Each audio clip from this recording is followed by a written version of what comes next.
They seem more like twins than sisters. Nobody says Beatrice or Eugenie separately. It is Beatrice and Eugenie. They sort of come together in a pair. Mistress. Thank you. They're the princesses we love to mock. It looked to the public, you know, that they were never doing anything that involved any serious thought. Their parents, Fergie and Andrew, have brought shame and scandal on their daughters. Your embarrassment, sir. They've done so many things which are almost unbelievably stupid that inevitably the daughters are dragged in. I let the side down. Simple as that.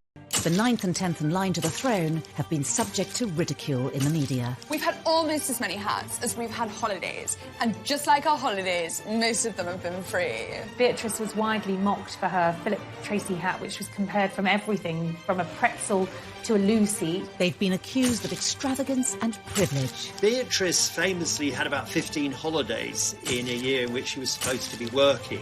And Eugenie definitely got herself a bit of a reputation as a party princess. We've had to learn some lessons the hard way. But how much do we really know about them? A lot of people don't realise that they don't get any money formally from the state. Tonight, using rarely seen footage and in their own words, we reveal the truth about these much maligned princesses. Growing up in the public eye means that every embarrassing, slightly awkward growth spurt or hilarious fashion moment are published around the world.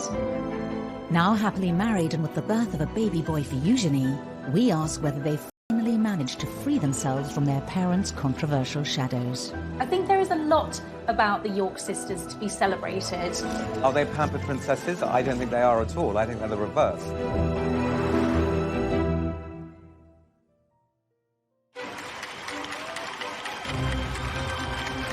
August 1988, the birth of a princess. A first child for Prince Andrew and Sarah Ferguson.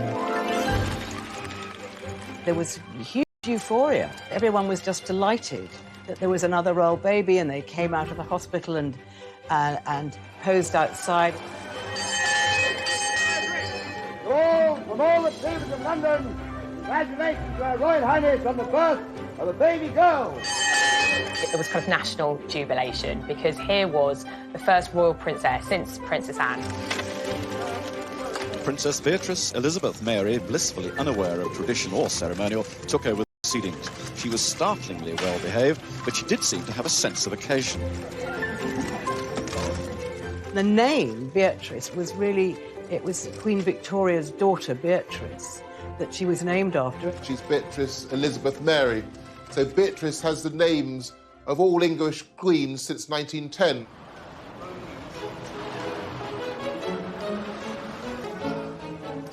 Princess Eugenie arrived 19 months after her sister Beatrice in the March of 1990. The Duchess emerged from the Portland Hospital, ready to give the world the first glimpse of a new royal baby. Princess Eugenie was fast asleep, blissfully unaware of her celebrity status. I think everyone was still wishing the Yorks well, and this was an exciting new addition for the family, even if people weren't quite sure how to pronounce Eugenie's name. Prince Andrew's children would be royal highnesses and princesses, unless he said, look, I don't want them to have titles. Princess Anne had turned down titles for her children, Peter and Zara. But the Duke and Duchess of York thought it only right that their children should have all the privileges of senior royals. They very much wanted them to be princesses and thought that maybe they would certainly end up as working royals. Prince Andrew's insistence that his daughters be treated as senior royals would lead to criticism of princesses as they grew older.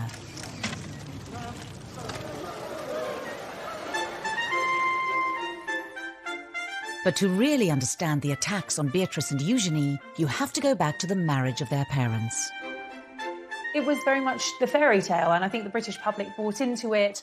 Here was the Queen's favourite son getting married to the vivacious, pretty, bubbly, and, very likeable Sarah Ferguson. And at first, the newlyweds could do no wrong. I think Sarah was a breath of fresh air. The royal family really took to her. She just was really suited to Andrew and made, more importantly, Andrew very happy. Kiss her then. Why do you want me to kiss Go on, you? hurry up. Why? Hurry up! Start filming, quick. Go on, dare you. You're a monster. But the Duke and Duchess of York's honeymoon period with the tabloids didn't last long. This is in an era, the mid-80s, when the monarchy had become tabloid fodder. The era of deference was over, and Fergie and Andrew were great for the tabloids. And that's fine if the tabloids like you, and it's fine if you don't in any way misbehave. Fergie came in for a huge amount of criticism for her lifestyle, for her fashion, and what the tabloids called her work-shy attitude, nicknaming her royal idleness. All attacks her daughters would one day have to endure.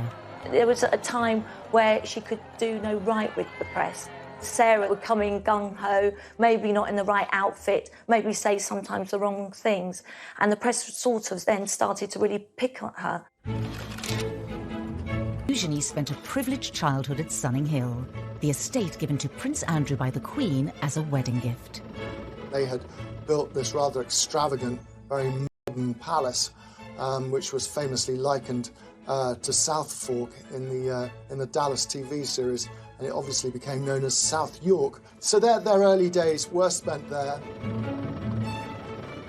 They were probably far more indulged than ordinary children. I remember going once to the house where they were staying and being absolutely astounded. There was a little sort of building in the garden, and it was absolutely full of Barbie dolls. So they had a lot of stuff, but they were very, very well brought up.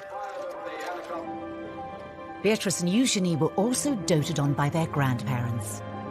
The Yorks lived a short drive from Windsor Castle and visited often. The Queen adored Eugenie and Beatrice. She saw in them something of her own relationship as a child with Margaret. Well caught, but the next one is cut her fingers. They would often go and have tea with the Queen and Prince Philip, and I think, again, Fergie said that they had, 3 sets of manners. One was for home, one was for when they were out, and the third lot was when they were with the Queen, and they had to be very careful and mind their P's and Q's. Sarah Ferguson's own parents had divorced, and her mother had left to live in Argentina when Sarah was 12. I remember Sarah telling me that she wrote a letter to her mum, actually blaming herself for her mum leaving. She thought it was something to do with her, and she wanted to be there for her children all the time and have that special bond and that special closeness. Within the first few years of the princesses' lives, Andrew and Sarah's marriage was showing signs of strain. As a serving officer in the Navy, Andrew was spending just 40 days a year at home, leaving Fergie to bring up the still young Beatrice and Eugenie alone. I think the cracks started to show when Prince Andrew was away so much with the Navy. He wasn't with her. His posting follows 3 months of specialised training, and the Duke will now lead a flight team aboard the frigate for around 18 months. He wasn't there with the girls and bringing them up as she'd hoped. And I think Sarah really started to miss him and miss that family bond, that family life. Beatrice was 3 and Eugenie just a toddler when their parents' marriage finally fell apart. And in 1992, photos surfaced in the press of Fergie with another man. A cleaner found a set of holiday snaps. Eugenie had a very odd childhood. Where their parents were, on the face of it, that remained friends, but they were seeing other people from quite early on. And I think that was probably damaging in a subtle kind of long-lasting way. In March 1992, the Duke and Duchess of York announced that their marriage was over. The announcement that the Duchess of York had initiated discussions about a separation from her husband came as she arrived to pick up their daughter from school. It's always very difficult for children to see their parents split up. And I think perhaps the Queen even felt more maternal towards them, and that they'd had a very hard time. 5 months after the York separation, Sarah Ferguson was photographed by the press with another man, John Bryant. Yet again, Beatrice and Eugenie were with her. Fergie and the children were round the pool, and she was topless, and John Brown was kissing her toes. Beatrice and Eugenie are in the background. I mean, they're there, they're sort of parties to what was going on between Brian and their mother. They, of course, didn't know. They were too little and too young, but they were seen as sort of pawns in this rather unfortunate and rather seedy affair. The Daily Mirror's expose had serious consequences for Beatrice and Eugenie's family life. By the time the story broke, the two girls were at Balmoral with their mother and the rest of the royal family. And Andrew was there, and the Queen was there, and Fergie then had to go and apologise to the Queen, and she said she'd never seen the Queen that angry. Beatrice and Eugenie's holiday was cut short as Fergie fled Balmoral, taking the young girls with her. They would have been distracted by the nanny, but they would have known that their mother was very distressed, and they would have taken on her distress. The girls went back down south, and at this stage, they were no longer living at Sunninghill. Their mother had a rented home not far away. She had a series of rented houses in Surrey and Berkshire that she sort of moved to with alarming regularity, which in itself must have been sort of destabilising for the girls. Fergie was reportedly banished by Prince Philip from family gatherings, making life difficult for the princesses. Christmas at Sandringham is a big family occasion, and suddenly Sarah Ferguson wasn't there. That must be very hard to understand when they were young girls. Why isn't Mummy allowed in the big house anymore? She was banished to a time with her and slept there. And then on Christmas Day, Andrew would collect them and take them to church, and they'd go back up to Sandringham House for lunch with their grandparents and the rest of the royal family. Meanwhile, Fergie was having her turkey twizzler or whatever she was doing all on her own. Despite the split, Prince Andrew and Sarah Ferguson were determined to do the best they could for their children. Andrew and Sarah obviously had separated, but they were very much kind of co-parenting, very much a united family unit. It was more than just a united front for sports days. I mean, you would expect that for school events. But it went far beyond that. I mean, they were going on holiday together. It meant there was a lot of continuity and reassurance for Beatrice and Eugenie that their parents were still very much part of their lives. Despite their best efforts, Andrew and Sarah's marital problems created major upheaval for Beatrice and Eugenie. But the girls would also face their own personal issues. Beatrice, at the young age of 7, realised something wasn't right. She was finding it very difficult to learn.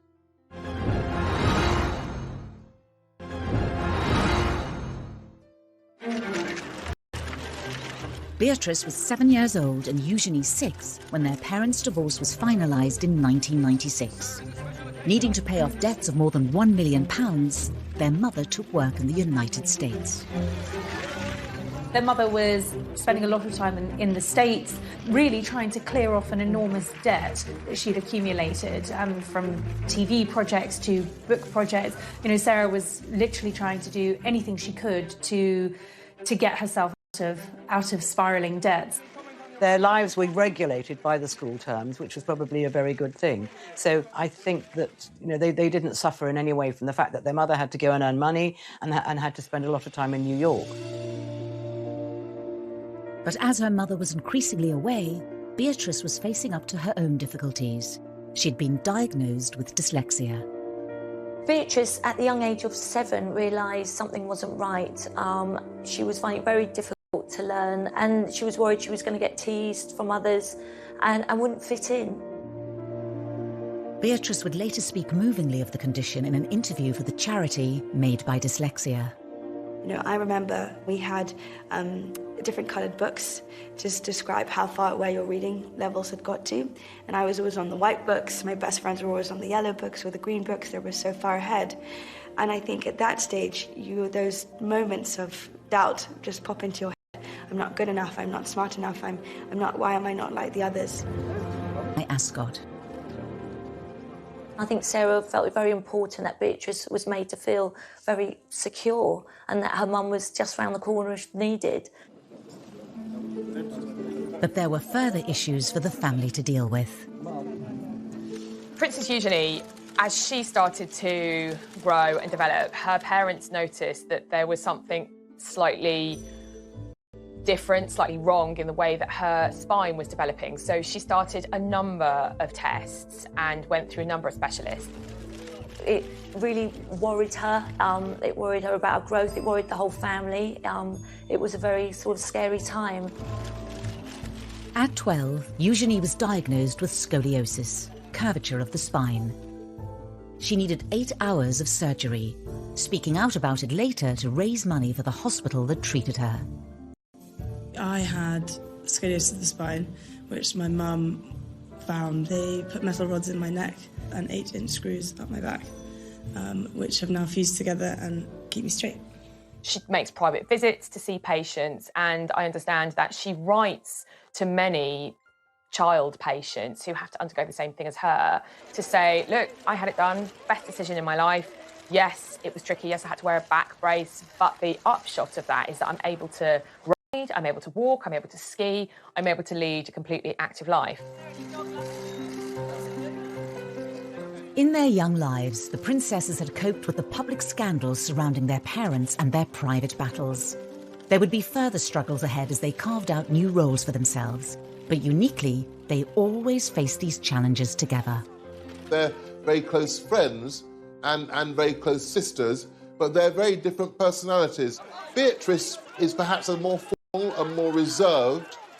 Eugenie is, I suppose, what might be described as bubbly and chatty. The more confident Eugenie chose to go away to Marlborough College, the co-ed public school also attended by Kate Middleton. Marlborough is quite progressive boarding school. It's very sporty. It does a lot of art, does a lot of drama. It's not just about the academic achievement of its pupils. And that really suited Eugenie, I think. And she made a core group of friends there with whom she'll be friends for life. Beatrice, who is, I think, the quieter and perhaps shyer of the two girls, went to an all-girls school in Ascot. She delayed her GCSEs for a year because of her dyslexia, and she didn't get the best grades, but she did go on to become head girl. Both girls had wide circles of friends, including, of course, their Eugenie as his right-hand wingwoman. And they certainly enjoyed themselves, and Eugenie definitely got herself a bit of a reputation as a party princess. Away from the limelight, the public began to see a different side to the princesses, and one that wouldn't go down well. They were mixing with a fast crowd, and it looked to the general public, you know, that they were always having a good time and never doing anything that, you know, involved any serious thought. The press was beginning to draw comparisons between Eugenie and Beatrice and their parents. I see myself as a mini mummy, so I kind of have this sort of image that anything you could do, I want to do better. Oh. So I want to... I have to tell you, that's easy. The comparisons were not always favourable. When Eugenie went globetrotting on a gap year to mark the end of her A-levels, the tabloids weren't far behind. The suggestion really was that here was a couple who were living beyond their means, cashing in on their royal connections, and weren't Beatrice and Eugenie going to be just the same? It was almost as if they were tarred with their parents' brush from the outset. Eugenie went to South Africa and on to the Far East. She was sort of flitting from country to country, as most middle-class young people do who take gap years. But of course, she was accompanied by police bodyguards, and that meant we, the taxpayers, were paying for policemen to accompany her to the fleshpots of the world. The taxpayers' share of the bill added to the reported £500,000 already spent on the princess's protection each year. Prince Charles decided, as they would not likely to be very senior royals, that this was too much for the public to pay, so he stopped that. Prince Andrew was so angry that he wrote a note to the Queen saying that he wanted them to be considered as proper royals and he did not want the protection officers to leave them. Usually the Queen gave in to him. She had this huge soft spot for him and he could persuade her to his way. But this time she refused.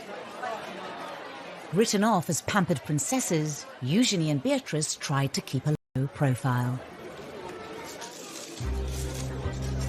And in 2010, the sisters, now just 20 and 21, found themselves embroiled in another of their mother's scandals. She was caught on camera, essentially selling access to her husband and to someone who she believed was a sheikh, but was in fact an undercover reporter for the News of the World. 500,000 New Prince Andrew. Yeah.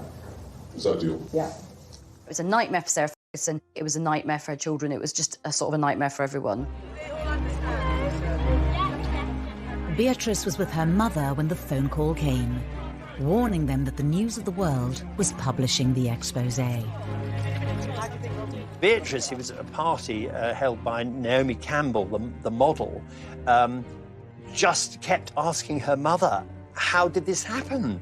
You know, how? And they left the party immediately, effectively went into hiding, knowing that once again, her mother's reputation was about to be completely trashed. Beatrix admitted that she spent several days crying, and one of her friends went and stayed with her overnight for 2 days because she was so traumatised and so unhappy. Her anger was directed at the press. And just as they have done throughout their lives, Beatrice and Eugenie leapt to the defence of their mother. They called themselves the tripod, and that's exactly what they were. They leaned on each other, they depended on one another, they were absolutely a unit, and nothing was going to come between them. Over the coming years, it would be the turn of Sarah Ferguson to defend her daughters against their critics. People have been so brutal to them, particularly in the press, about how they look. And Sarah spoke to the editor of the Daily Mail at the time and she said, look, just back off. It's not fair.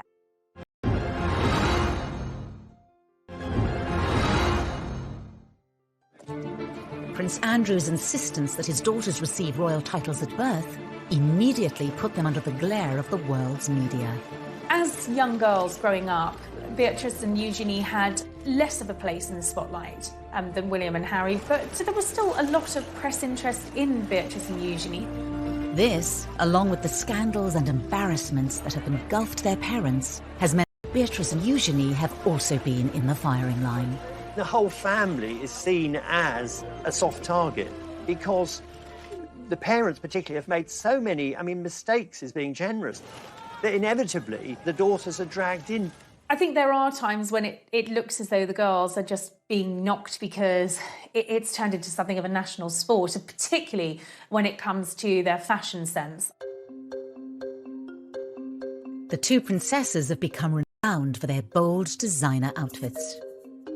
People have been so brutal to them, particularly in the press, about how they look, which is just so old-fashioned and sort of sexist in this day and age. The two of them are quite similar. They quite like vibrant, eclectic, colourful clothing, and fair play to them. Her fashion choices were bold, some might say garish, always over the top. And I suppose when we started seeing Beatrice and Eugenie taking a leaf out of Fergie's fashion book, history repeated itself. But it was when Beatrice and Eugenie were seen arriving at their cousin William's wedding in 2011 that the ridicule reached new heights. I don't think they will ever live down the outfits that they wore to the royal wedding. Sarah had paid a fortune to have them styled for the wedding day so that they looked the part. Beatrice's choice of headwear instantly created a national debate. Beatrice was widely mocked for her Tracy hat, which was compared from everything from a pretzel to a loo seat. She became a meme instantly. There were lots of jokes going around that it was like a television aerial. This hat was like another guest. It was like the most talked about guest at Kate and William's wedding. Within hours of the wedding, the silk fascinator, costing around £2,000, had earned its own Facebook page, and hundreds of photoshopped images of the headpiece were shared online. It did get the headlines, maybe for wrong reasons, but they're very confident, and I think they have this wonderful knack of just, laughing it off. The princesses used a charity speech to showcase their positive attitudes. Growing up in the public eye means that every embarrassing, slightly awkward growth spurt or hilarious fashion moment are published around the world. Together we have laughed, together we have cried. Ultimately, though, together we fueled each other's sense of humour. Beatrice actually did something very clever. She turned the thing around brilliantly by auctioning the offending fascinator. It raised £81,000 for charity, which she got a lot of good publicity for that. And it showed that, unlike her parents, there are times when Beatrice is quick on her feet. The princess's love of headwear became infamous and was mocked by the critically acclaimed Channel 4 show, The Windsors. If there's one thing we're famous for, it's our holidays. Yeah. Hats. So basically, this is just like a small selection of some of the incredible fascinators that I've got. So, and these cost like in and around about £1,000, £2,000 each, which is a lot, like if you're poor. They were called the Frumpy Sisters, the Two Ugly Sisters. You know, the press were very cruel, and that must have been incredibly upsetting for them. In 2018, the princesses opened up about how the scrutiny has at times taken its toll, particularly after one royal engagement.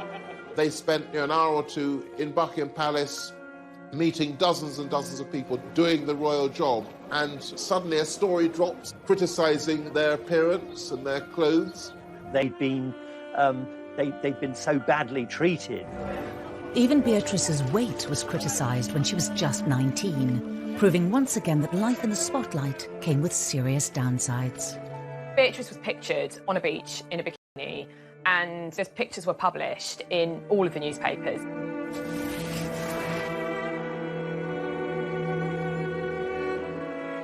Sarah was really upset, and she is very protective of her daughters. And I think she spoke to the editor of the Daily Mail at the time and she said, look, just back off. It's not fair. Sarah also used an interview about her TV programme, The Duchess on the Estate, to plead with the media. Everybody is talking about these zero models walking up and down the catwalk, and then they say they're all too thin. Victoria Beckham's too thin, and this person's too thin. Then someone who's a good size 10, oh, she's too fat, she doesn't take drugs, she doesn't smoke. You know, she's going to university in September reading history. Give the girl a break. It was probably reminding her of the fact that she had a very hard time in the press when she was younger as well. It's partly guilt by association. They're an easy target because their mother's always been a target. Even as they reached adulthood, the princesses struggled to escape their parents' shadow. I think that a lot of the things which have been said about Beatrice and Eugenie were kind of as though they were their parents' appendages and as though they weren't independent people. There is one area of Beatrice and Eugenie's lives that gets very little press coverage. I think people don't realise that both Beatrice and Eugenie do actually have full-time jobs and they have built up their own independent careers. And of course, a lot of people don't realise that they don't get any money formally from the state. When it comes to their careers, Beatrice and Eugenie are often tarnished in the media by their parents' reputations. Eugenie, we're going to have to get jobs. Is that like when Daddy has a party for Arabs and British businessmen? No, I think a job's where you have to go into a building or something. Yeah. As titled princesses, it was expected that Beatrice and Eugenie would become full-time working royals. When Charles made his vision for a streamlined monarchy really very clear around the time of the Diamond Jubilee celebrations, and that was a big issue for Andrew. His view was that they had the HRH titles, therefore they are blood princesses, therefore they should be full-time working members of the royal family. It didn't pan out that way, and that definitely caused tensions between the royal brothers, Charles and Andrew. For Beatrice and Eugenie, the dilemma of being non-working royals who have princess titles lies at the heart of many of the issues they have to grapple with. For two members of the royal family who are as close as Eugenie and Beatrice to being core members, it is unusual to be working. They never wanted to be accused of cashing in on their royal status and being idle. He came back from their gap year, you know, they were still living very much within the protective bubble of the palace. In 2011, Beatrice graduated university with a 2-1. After a year working in New York, she embarked on her current career in the tech industry, splitting her time between the UK and America. Both actually done incredibly well. Beatrice is the Vice President of Strategies and Partnerships at an artificial intelligence agency, so she's really quite senior in the tech world. Eugenie followed in the footsteps of Beatrice. After also graduating with a 2-1 in 2012, she too moved to New York, but embarked on a very different career path to her sister. Eugenie has seemingly always been interested in the arts, and she went to New York and worked for an online art business. Eugenie had also begun a relationship with her future husband, Jack Brooksbank, who she'd met on a ski trip. After dating long distance for 2 years, Eugenie returned to London in 2015. And then she came back and got an amazing job with a huge international art dealers called Hauser & Wirth in Mayfair. With careers outside the monarchy, Beatrice and Eugenie have gained experience that's out of reach for many of their royal relatives. They have one foot in the royal family because they still go to events with core members of the family, and they have one foot in the real world. They do it because they want to work and they're very grounded and they like being around normal people. Distancing themselves from their parents' reputations for failed money-making ventures, the girls forged more stable paths. But as members of one of the most famous families in the world, how normal can their lives really be? They do come back for things like Trooping the Colour and the garden parties in Buckingham Palace. And they do need someone who will understand that they can't be there 9 to 5, 5 days a week. Part of the reason that they have been employed is because of their network. It's because they're Princess Beatrice and Princess Eugenie, and they are styled as such. They kind of get the best of both worlds because they get to earn their own money, but they also still enjoy the privileges of being princesses. We know that in the first year of working in their job, they had numerous holidays. They're not clocking in and clocking out, as it were. Beatrice and Eugenie certainly benefit from their royal privilege, and their HRH titles mean their every move is of public interest and open to scrutiny. The princess's jet-setting lifestyles made headlines once again in 2015. Beatrice famously had about 15 holidays in a year in which she was supposed to be working, and then was horrified when, this was criticised.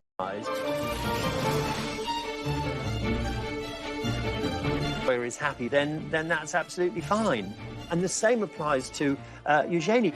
The princesses had clearly inherited Andrew and Sarah's love of the high life, and although not paid for by the state, the many holidays fueled their reputations as pampered princesses. Clearly somebody had a word and made it very clear that there needed to be some settling down, otherwise this really was risking damaging the reputation of the monarchy. The princesses showed they were able to respond to public perception in their speech for the charity We. As young working women in the public eye, we've had to learn some lessons the hard way. In many ways, we are grateful for that, in hindsight, naturally. As royals, they also carry out public duties too. Beatrice and Eugenie are patrons of a wide range of charities. In the same way that Sarah has always used her public profile to promote charitable causes, Beatrice and Eugenie have both been very active in the charity world and have chosen charities that are meaningful and relevant to them. So Beatrice has aligned herself with children's charities with a focus on education and the dyslexia charity that she works closely with. I really see the work that we're doing, raising awareness around dyslexia, as a true pillar to stand up the concept of reimagining education. Beatrice ran in the London Marathon in aid of charity, the first member of the royal family to do so in 2010. Really excited. I'm desperate to get to the start line. I'm desperate to get going. Eugenie has most recently focused on anti-slavery and empowering women. She went on to become the patron of the National Orthopaedic Hospital, where she had been treated for scoliosis when she was 12. Today, I'm so lucky to get to work with and support other young women who are going through the same thing. To encourage them to not let their diagnosis win, to live fearlessly too. Despite their dedication, their charitable efforts are often overlooked in the press. There's far too much focus on perhaps some of the outfits that they've been wearing or what they're getting up to in their private lives. And because there has been so much scandal associated with their parents, that has slightly overshadowed the good work that they have done themselves as individuals. I think in terms of their public conduct, they've seen the mistakes that both of their parents have made. So I think Beatrice and Eugenie have learnt from this. They've given very few rather short interviews, normally about something very specific, often a charity involvement. They want to live quiet lives below the radar, the antithesis of the lives that their parents have lived. That desire to largely remain out of the public eye is all well and good, but when it comes to royal romances, it's often impossible. And Eugenie's wedding would invite yet more media weddings, but this is someone who's ostensibly an ordinary working person.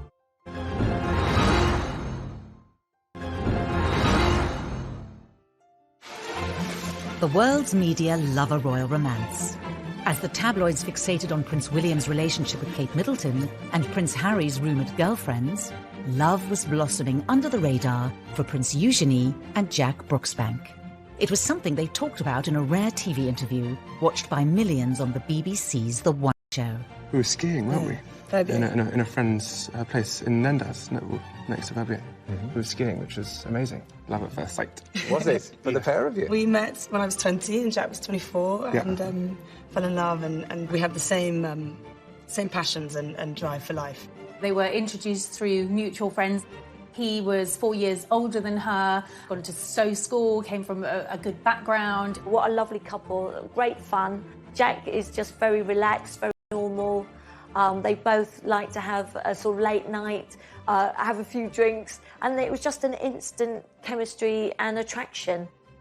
Eugenie hadn't had actually a very important or long-term relationship up until then.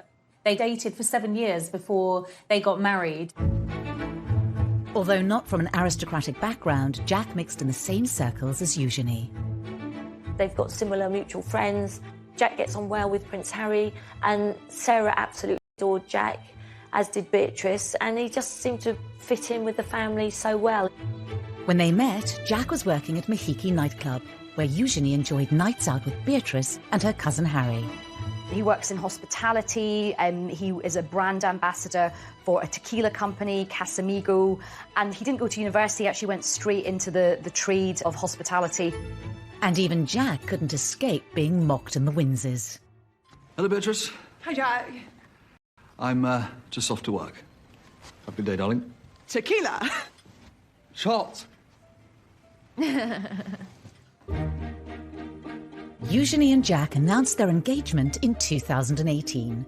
To mark the occasion, the couple also did an interview with ITV's long-running daytime show, This Morning. How would you describe each other in just 3 words? She's this bright, shining light. I was quite surprised that they did an engagement interview because they do occupy this kind of hinterland between... They're not senior working royals. They are private individuals. So ordinarily, you wouldn't have a engagement interview for a private royal. So the iconography was, this is a royal wedding. And the interview was in Buckingham Palace. But Eugenie's big day had to be put on hold. Because of the order of hierarchy, she actually had to wait for Prince Harry to marry Meghan before she... About that, and upset about being told you've got to wait. The British public won't be able to be remotely enthusiastic about this wedding. As a senior royal, Harry's wedding came first. But Prince Andrew was apparently determined to make sure that his daughter's was no less important. I think particularly Prince Andrew, he's always been a bit miffed that they were never made full working members of the royal family. So I think this was his opportunity to really show them off to not just the country, but to the world and say, yeah, my daughters are absolutely up there with, you know, William and Harry. Eugenie's big day was looking to be an extravagant affair. Prince Andrew very much wanted to have a big funfair for his daughter. It was very difficult because I feel that a lot of the public didn't want this. They thought it was a waste of taxpayers' money from the security. They aren't senior royals, so why should they have the same as Prince William and Prince Harry? And a lot of it, of course, revolved around Prince Andrew, whose reputation was sinking fast by this stage, and it was seen as sort of him being too excessive.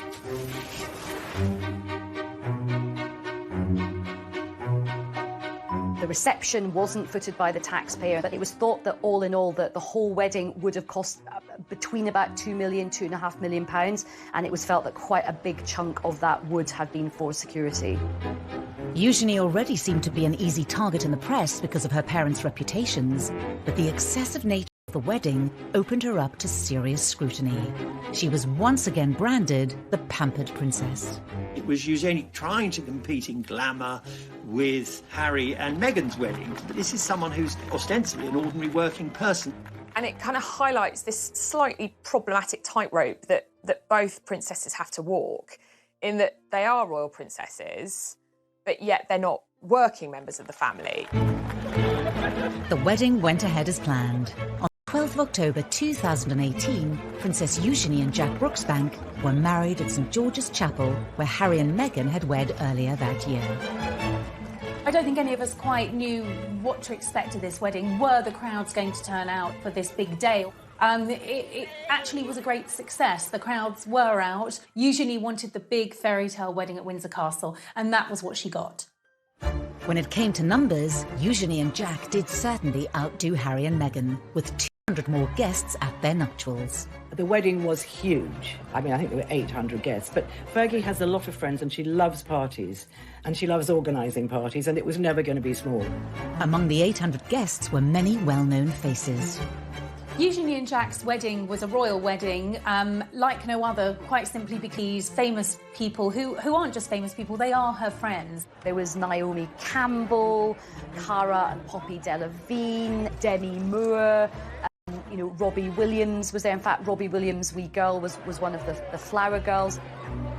There was another night of partying at the Royal Lodge, and this was a big affair with dodgems and sort of fairground rides. It certainly was star-studded, but of course Eugenie and Jack's families were central to the celebrations. Her father walked her down the aisle. Her sister was her head bridesmaid. She had her nieces and nephews, Princess Charlotte and Prince George, as part of the wedding party. So for all the famous faces in the pews, at the heart of the wedding, it was family, and that's very important to Eugenie. Despite years of having her fashion sense mocked, Eugenie's outfit choice on the day was widely admired and held great personal significance for the royal bride. There was a lot of speculation in the press about who'd been chosen to design Eugenie's wedding dress, and Peter Pilotto was an unexpected choice.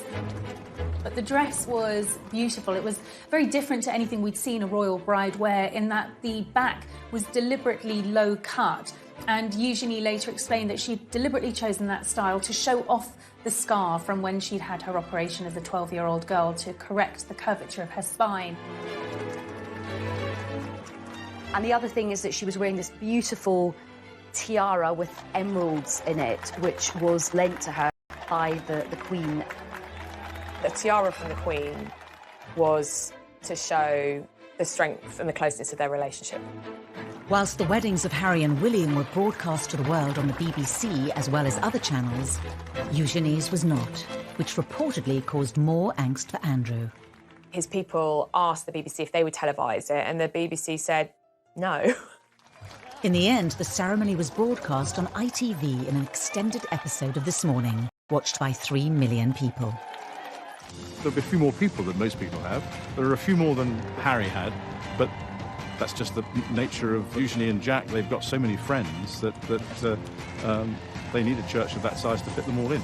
I remember watching the interview they did with Prince Andrew, and I kind of winced. Our wedding's bigger than your wedding.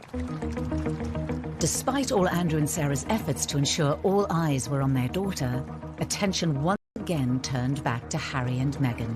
That day was somewhat overshadowed when, just a day later, Harry and Meghan publicly announced that they were expecting their first child. It's understood that they shared that news with close family friends at the wedding. Although Meghan and Eugenie get on perfectly well, they are not good friends. I just don't believe it was a coincidence. But after Eugenie had her fairy tale wedding in the spotlight, Beatrice had no choice but to keep hers out of sight. Suddenly, the entire world is looking at Prince Andrew and their family, and it is one of the biggest scandals.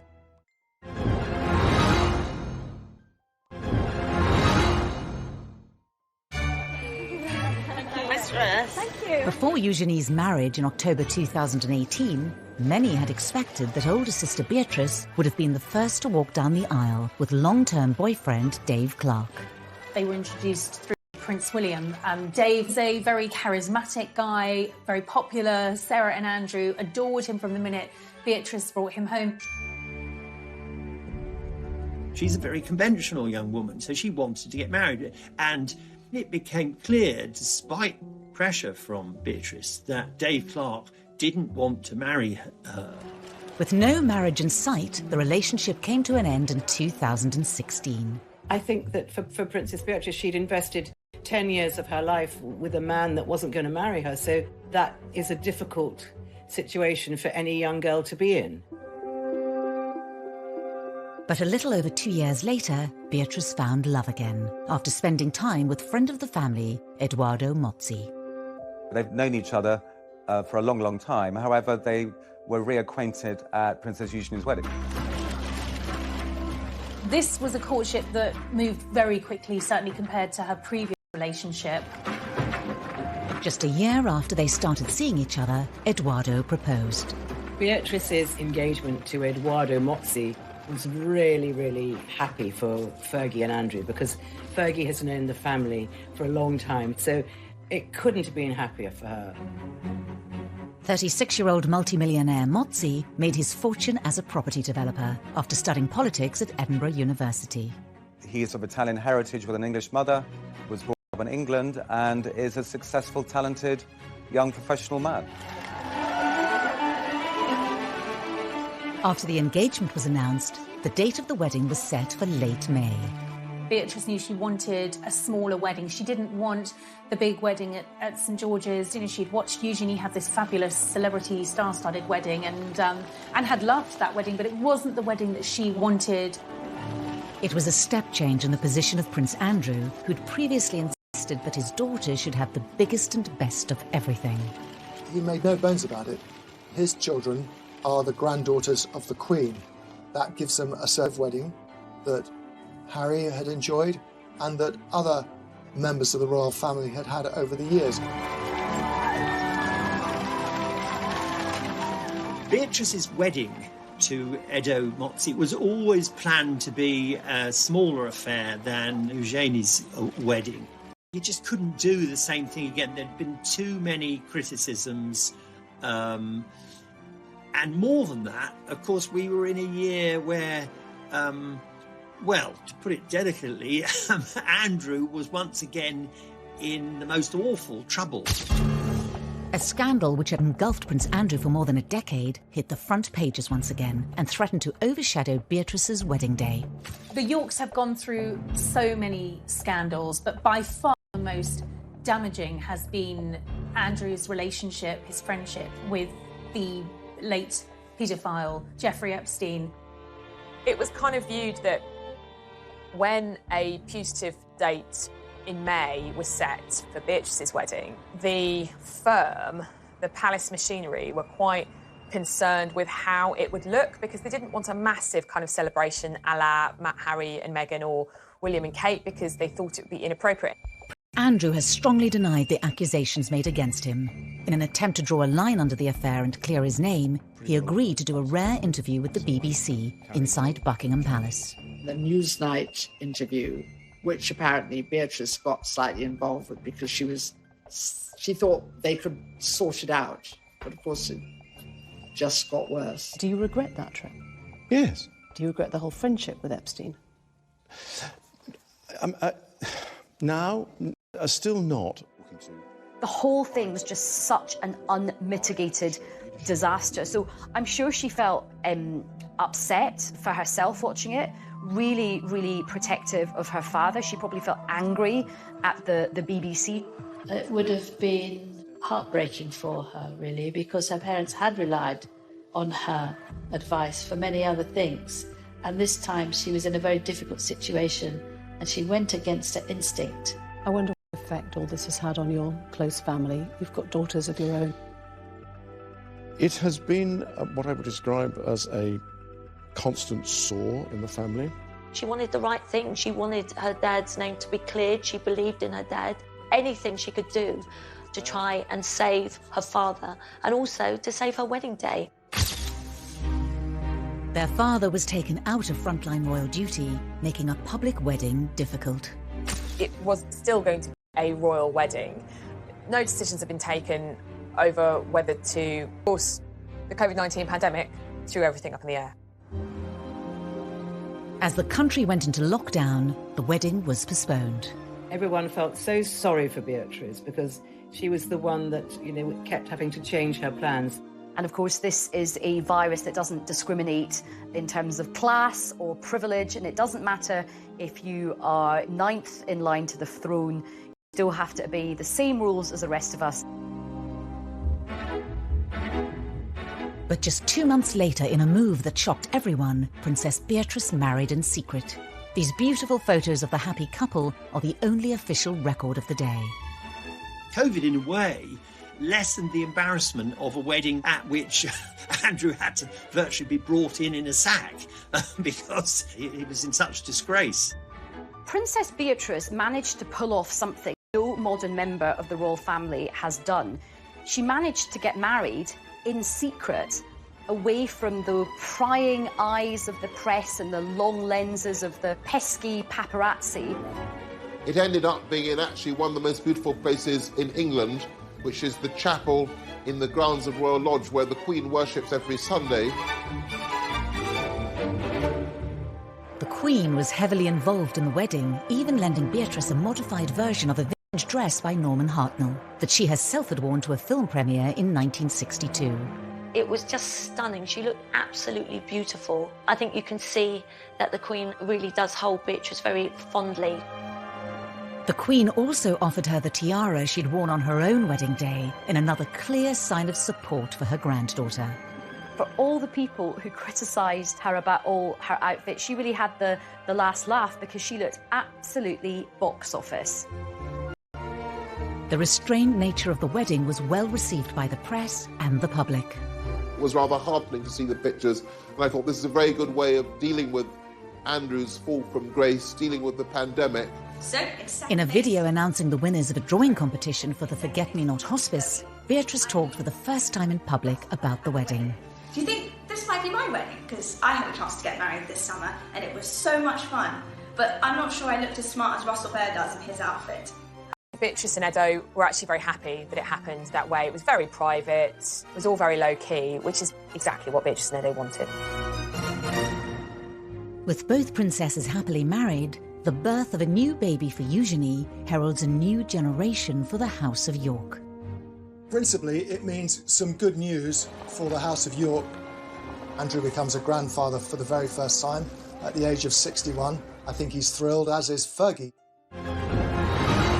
2021, the palace announced the birth of Princess Eugenie and Jack's first baby, a boy. Princess Eugenie and husband Jack Brooksbank announced the arrival of their son. The Queen welcomed her 9th great-grandchild. The birth of a royal baby is always very exciting, and I think that there was just kind of general joy. I was told that Eugenie and Jack didn't know what they were having, so when little August was born, it was a surprise that he was a baby boy. In a break with tradition, Eugenie and Jack chose not to have a photo call on the hospital steps. Instead, they posted a photo of themselves on her Instagram page, holding their new baby boy.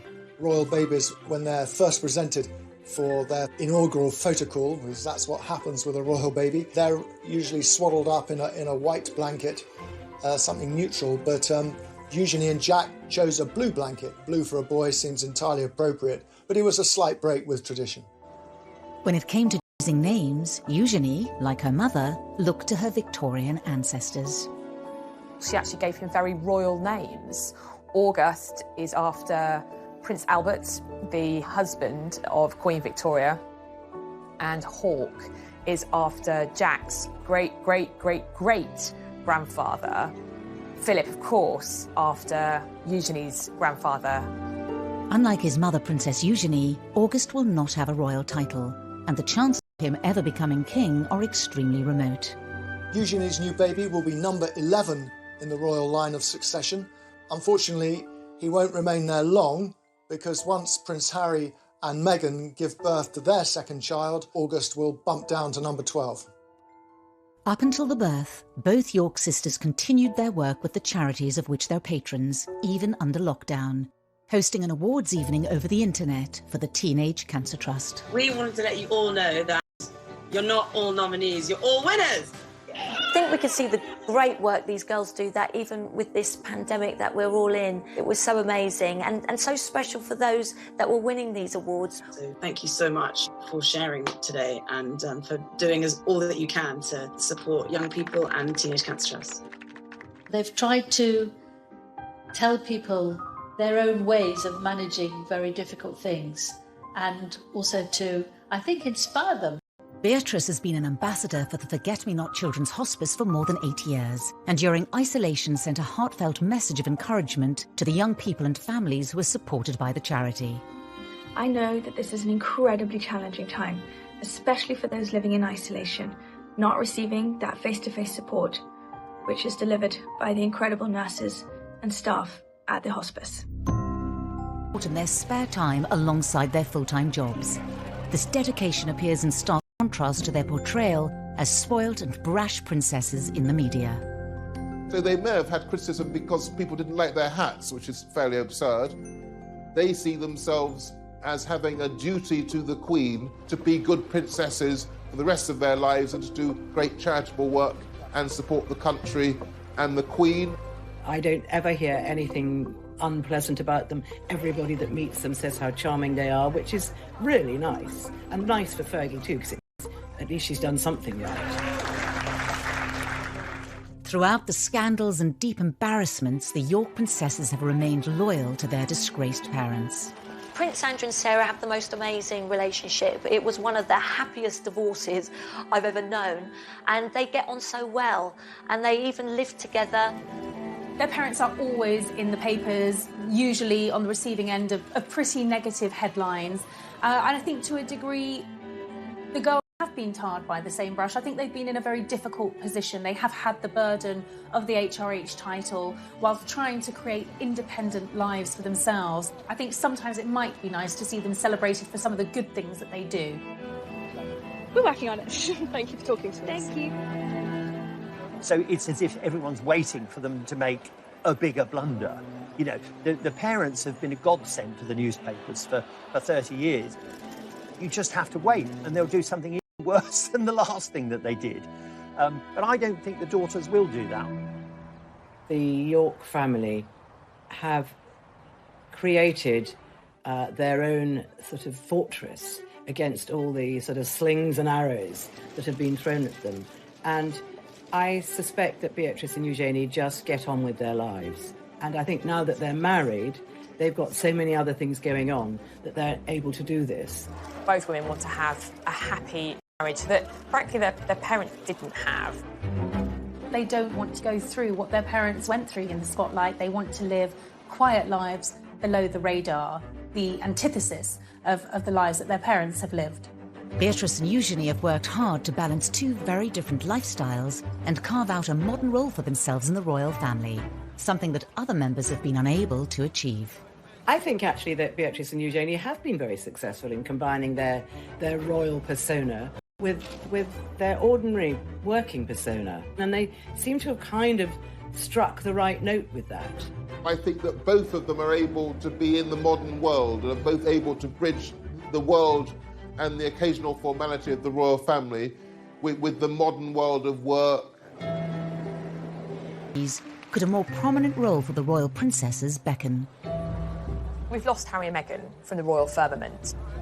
Prince Philip's retired. Andrew, he's never going to come back to full-time royal duty.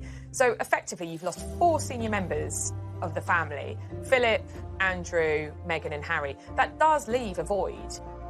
So it may be that one or both of these daughters start to play a bigger part. The Duke and Duchess of Cambridge have done a brilliant job, but they can't do everything. Nobody can be everywhere. If Beatrice and Eugenie do step up to fill the royal gap, will they be able to change the way we all see them? Are they pampered princesses? I don't think they are at all. I think they're the reverse. They've had to deal with a lot of criticism. You can certainly detect a softening in the attitude of the newspapers to Beatrice and Eugenie. Even the most hard-bitten hack doesn't feel any longer that 2 daughters who haven't really done anything wrong should be pilloried. The girls have definitely Over the public, I think that the public are definitely looking at them with different eyes. The road has sometimes been a bumpy one, but they are married, they are really free, I think, from their parents now in a way that they haven't really been up until now. They are financially independent, they are living their own lives. And I think there is a lot about the York sisters to be celebrated.